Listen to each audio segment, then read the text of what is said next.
Hello everyone, welcome back to another video. आज की इस वीडियो में हम बात करेंगे ग्राम श्मिट ऑर्थोगोनलाइजेशन प्रोसेस के बारे में। तो आइए बात करते हैं। हम इसके प्रूफ में नहीं जाएंगे, बट हम ये सीखेंगे कि कैसे अगर हमारे पास कोई बेसिस गिवन है किसी भी वेक्टर स्पेस का, फॉर एग्जांपल यहाँ पर हमारे पास R3 का बेसिस गिवन है, तो उसकी हेल्प से, उस बेसिस से हम कैसे एक ऑर्थोनॉर्मल बेसिस फाइंड आउट कर सकते हैं। तो आइए देखते हैं। लास्ट वीडियो में हमने बात की थी ऑर्थोगोनल बेसिस क्या होता है एंड ऑर्थोनॉर्मल बेसिस क्या होता है। नाउ यहाँ पर ऑर्थोगोनलाइजेशन प्रोसेस है, यानी किसी भी ये जो बेसिस है इससे हम ऑर्थोगोनल बेसिस फाइंड आउट करेंगे। फिर ऑर्थोगोनल को हम ऑर्थोनॉर्मल में कन्वर्ट करेंगे एंड ऑर्थोगोनल को ऑर्थोनॉर्मल में कन्वर्ट करना काफी आसान है। अगर ऑर्थोगोनल को हमें ऑर्थोनॉर्मल में कन्वर्ट करना है तो उसके लिए हमें जो भी वेक्टर्स हैं उन्हें उनके नॉर्म से डिवाइड करना होगा। फॉर एग्जांपल मान लीजिए बीटा 1 बीटा 2 ये आपस में ऑर्थोगोनल है, तो अगर हमें ऑर्थोनॉर्मल अगर सेट फाइंड आउट करना है तो उन्हें अपने नॉर्म से डिवाइड कर दीजिए, बीटा 1 कॉमा बीटा 2। तो आपको ये जो सेट मिलेगा ये ऑर्थोनॉर्मल सेट होगा। वाई? बिकॉज आप देख सकते हैं इनका इनर प्रोडक्ट जो होगा, बीटा 1 बीटा 2 का इनर प्रोडक्ट 0 है क्योंकि ऑर्थोगोनल है। सो ये जो दो वेक्टर्स हैं जिन्हें हमने फाइंड आउट किया है नॉर्म से डिवाइड करके, वे भी ऑर्थोगोनल रहेंगे बिकॉज इनर प्रोडक्ट स्केलर का कोई फर्क पड़ेगा नहीं, बीटा 1 एंड बीटा 2 का इनर प्रोडक्ट 0 ही रहेगा। सेकेंडली, जब आप इनका नॉर्म फाइंड आउट करेंगे सो ये स्केलर क्वांटिटी है तो ये इसका कोई इफेक्ट पड़ेगा नहीं, एंड बीटा 1 का नॉर्म बीटा 1 आएगा, सो बीटा 1 अपॉन बीटा 1 1 हो जाएगा। सो ऑर्थोनॉर्मल मिल जाएगा हमें। ऑलराइट, सो ऑर्थोगोनल सेट से ऑर्थोनॉर्मल सेट अगर हमें निकालना है तो उसके नॉर्म से डिवाइड करना होता है हर एक वेक्टर को। तो आइए सबसे पहले हम जो हमारा सेट है, बेसिस है, उससे हम ऑर्थोगोनल सेट फाइंड आउट करते हैं। तो ऑर्थोगोनल सेट फाइंड आउट करने के लिए सबसे पहले हम इन्हें नाम दे देंगे वेक्टर्स को, अल्फा 1 अल्फा 2 एंड अल्फा 3। तो ये हमारे बेसिस के वेक्टर्स हो गए। नाउ जो हमारा फर्स्ट वेक्टर होगा बीटा 1 ऑर्थोगोनल सेट के लिए, वो अल्फा 1 के ही इक्वल होगा, यानी कि 1 0 1 है इधर। तो जो ऑर्थोगोनल बेसिस होगा हमारा, उसका जो फर्स्ट वेक्टर होगा वो हमारा गिवन बेसिस का वेक्टर ही होगा, अल्फा 1 ही होगा। रिमेनिंग वेक्टर्स के लिए हमारे पास फॉर्मूला होता है beta i is equals to alpha i minus summation j is equals to 1 to i minus 1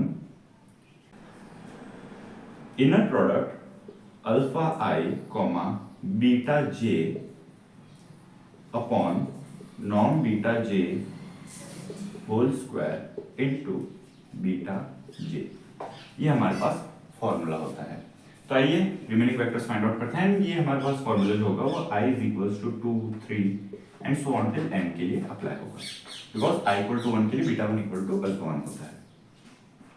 so beta 2 के लिए अगर हम लिखे फॉर्मूले को, सो मिलेगा alpha 1 minus summation j is equals to 1 to 1, because i minus 1 क्या होगा, 2 माइनस 1 1, एंड ये समेशन जो होगा पूरे पे अप्लाई होगा।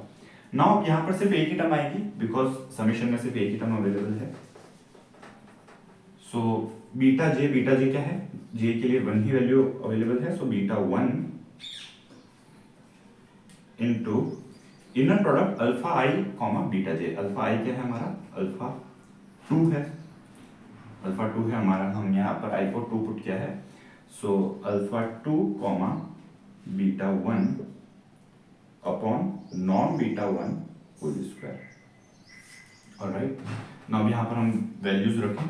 सो अल्फा 2 वैल्यू क्या है हमारे पास, अल्फा 2 की वैल्यू है 1 0 माइनस 1 माइनस बीटा 1 हमारा वेक्टर वही है अल्फा 1 के equal, so 1 0 1 upon beta 1 whole square, norm of beta 1 whole square. Now norm क्या होता है, नॉर्म का होल स्क्वायर क्या होता है, inner product beta 1 comma beta 1, and यहाँ पर हमारे पास रियल नंबर की वेक्टर स्पेस है तो स्टैंडर्ड इनर प्रोडक्ट होगा, सो 1 0 1 इनटू 1 0 1, एंड ये होगा हमारे पास 1 plus 0 1 1 1 plus 0 0 0 plus 1 1 1, so 1 plus 1 2, so ये हमें 2 के इक्वल मिला।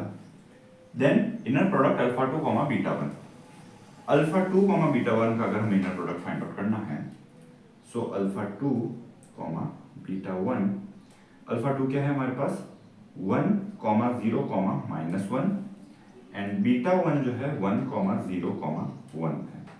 अगर इनर प्रोडक्ट अभी हम यहाँ पर फाइंड आउट करें, सो 1 1 1 plus 0 into 0 plus 1 into -1, so -1। सो ये इनर प्रोडक्ट हमें 0 मिला, सो इंटू 0, सो पूरी टर्म 0 हो जाएगी। एंड बीटा 2 भी जो है हमें 1 0 -1 के इक्वल मिल रहा है। सो यहाँ पर हम लिख सकते हैं बीटा 2 की भी वैल्यू इक्वल्स टू 1, 0, -1। ऑलराइट, अभी ये जो वेक्टर्स मिल रहे हैं ये हमें ऑर्थोगोनल मिल रहे हैं। आप चेक भी कर सकते हैं बीटा 1 एंड बीटा 2 का अगर हम इनर प्रोडक्ट लें तो अभी हमने देखा वो 0 ही मिल रहा है हमें, सो ये ऑर्थोगोनल मिल रहे हैं हमें। ऑलराइट, नॉर्मलाइज इन्हें हम बाद में कर देंगे। अब नेक्स्ट जो है हमें बीटा 3 के लिए फाइंड आउट करना है। So beta 3 is equals to I की वैल्यू 3 पुट करें, सो अल्फा 3। नाउ समेशन जो होगा j is equals to 1 to i minus 1, 3 यानी कि 3 - 1 2। तो समेशन के अंदर दो टर्म्स आएंगी समेशन की हमारे पास। तो दो टर्म्स में से जो पहली टर्म होगी j इक्वल टू 1 पुट करें, सो इस बार चेंज कौन सी टर्म होगी, अल्फा a की जगह हमारे पास अल्फा 3 रहेगा। एंड बाकी जो है बीटा 1 बीटा 2 के साथ हमें ये फॉर्मूला लिखना है। सो बीटा 1 के लिए जब हमने लिखा, so beta 1 into inner product alpha 3 beta 1 upon नॉन beta 1 whole square. Then beta 2 की टर्म आएगी beta 2 inner product alpha 3 beta 2 upon नॉन बीटा 2 होल स्क्वायर। अब अगेन हम वैल्यूज को पुट करेंगे। सो इस बार हमारे पास अल्फा 3 की वैल्यू गिवन है वेक्टर की, बीटा 1 का जो नॉर्म का स्क्वायर है अभी हमने देखा 2 आएगा, बीटा 1 वेक्टर गिवन है। मेन चीज हमें चाहिए alpha 3 beta 1 and alpha 3 beta 2। So inner product alpha 3 beta 1 क्या होगा हमारे पास, वो हम देख सकते हैं। अल्फा 3 है हमारे पास 0, 3, 4 एंड बीटा 1 है 1, 0, 1।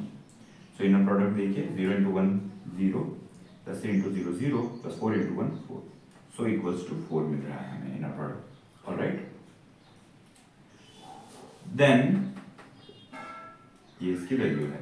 देन अल्फा 3 बीटा 2 के लिए अगर हम देखें, सो अल्फा 3 अगेन है 0, 3, 4 एंड बीटा 2 है हमारे पास 1 0 -1, 1 0 -1। So again 0 plus 0 then 4 into -1 -4। सो ये जो टर्म है इसकी वैल्यू हमें मिल रही है -4। बीटा 2 का नॉर्म का स्क्वायर अगर हम देखें तो बीटा 2 के नॉर्म का स्क्वायर 1 0 -1, इसी का इनर प्रोडक्ट इसी के साथ लेना होगा हमें, 1 0 -1, 1 1 1 एंड -1 इंटू -1 प्लस 1 हो जाएगा, सो 1 + 1 2। सो ये भी हमें 2 के इक्वल मिलेगा। सो अब हम लिख सकते हैं 0, 3, 4 जो कि अल्फा 3 की वैल्यू है, माइनस बीटा 1 क्या है हमारे पास, बीटा 1 है हमारे पास 1, 0, 1, 1, 0, 1 upon beta 1 square non beta 1 square 2 है इंटू 4 माइनस बीटा 2 क्या है 1 0 -1 अपॉन बीटा 2 नॉर्म का स्क्वायर 2 है and inner product alpha 3 beta 2 -4 है। सो 2 बचा -2 एंड माइनस माइनस प्लस अगर करें तो यहाँ पर साइन चेंज कर सकते हैं, देन 2 2 सा इस तरीके से, तो हमें मिलेगा 0, 3, 4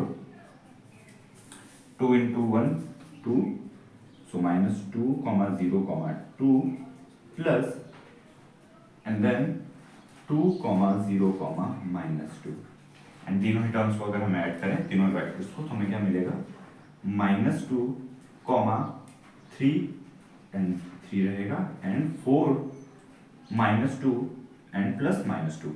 सो यहाँ पर देखिए क्या होगा हमारे पास 2 - 2 से 0 हो जाएगा एंड 4 -2 यहाँ से भी आएगा एंड -2 यहाँ से भी, सो -4 4 - 4 0, सो -2, 3, 0 हमें मिला। ऑलराइट, एंड एक और बात हमारे पास यहाँ पर -2 नहीं आएगा, यहाँ पर हमारे पास 0 ही आएगा बिकॉज यहाँ से हमें एक -2 मिला एंड यहाँ से +2 मिला, सो -2 एंड +2 0, सो 0, 3, 0 हमें कुछ इस तरीके से वेक्टर की वैल्यू मिल गई। सो ये हमें बीटा 3 मिला 0, 3, 0। सो ये हमें ऑर्थोगोनल बेसिस मिल चुका है। ना आप देख भी सकते हैं हमने देखा ही था बीटा 1 एंड बीटा 2 हमारे पास ऑर्थोगोनल है। अगर हम बीटा 2 एंड बीटा 3 देखें सो इनका इनर प्रोडक्ट 1 * 0 0 0 * 3 0 -1 * 0 0 0 आ रहा है, सो ये भी ऑर्थोगोनल है एंड बीटा 1 एंड बीटा 3 भी ऑर्थोगोनल है। सो ऑर्थोगोनल तो हमें मिल चुके हैं। अब ऑर्थोनॉर्मल के लिए गामा 1 इक्वल टू आप पुट कर दीजिए बीटा 1 अपॉन नॉन बीटा 1। बीटा वन नॉर्म का स्क्वायर क्या था हमारे पास, 2 था, तो नॉर्म क्या होगा, √2 होगा। सो ये हमें मिलेगा 101/√2। कहने का मतलब gamma one is equals to 1/√2, 0, 1/√2। Then gamma two जो है वो आप रखेंगे गामा बीटा 2 अपॉन नॉन बीटा 2। नॉन बीटा 2 भी √2 है अगेन हमारे पास। सो हमें मिलेगा gamma 2 is equals to 1/√2, 0, -1/√2। And beta 3 जो है इसका नॉर्म हमें फाइंड आउट करना है। So again inner product beta 3, beta 3 का स्क्वायर रूट इसका नॉर्म होगा। So 0 × 0, 0, 3 × 3 9 and 0 × 0, so 9 square root of 9, positive square root of 9 यानी कि 3। 3 से डिवाइड जब हम करेंगे तो गामा 3 हमें क्या मिलेगा, 0, 1, 0। एंड इन तीन वेक्टर्स का जो नॉर्म है वो 1 के इक्वल है एंड इनका जो आपस में इनर प्रोडक्ट है वो 0 है। सो ये हमारे पास ऑर्थोनॉर्मल बेसिस हो गया R3 के लिए। ऑलराइट, एंड ये ऑर्थोनॉर्मल बेसिस कहां से हमें मिला, जो हमारे पास गिवन बेसिस था उसे ही हमने ऑर्थोगोनलाइज किया है, उसी बेसिस हमने एक ऑर्थोनॉर्मल बेसिस फाइंड आउट किया है। जो स्टैंडर्ड बेसिस होता है वो भी हमारे पास ऑर्थोनॉर्मल बेसिस ही होता है, बट ये हमने ऑर्थोनॉर्मल बेसिस जो हमारे पास गिवन बेसिस था उससे फाइंड आउट किया है। सो कोई भी अगर आपको बेसिस गिवन है तो आप उससे ऑर्थोनॉर्मल बेसिस कुछ इस तरीके से फाइंड आउट कर सकते हैं। So this was all in this video. अगर आप चैनल पर नए हैं तो सब्सक्राइब जरूर कीजिएगा एंड वीडियो पसंद आए तो लाइक जरूर कीजिएगा। मिलते हैं नेक्स्ट वीडियो में, तब तक के लिए take care and thanks for watching.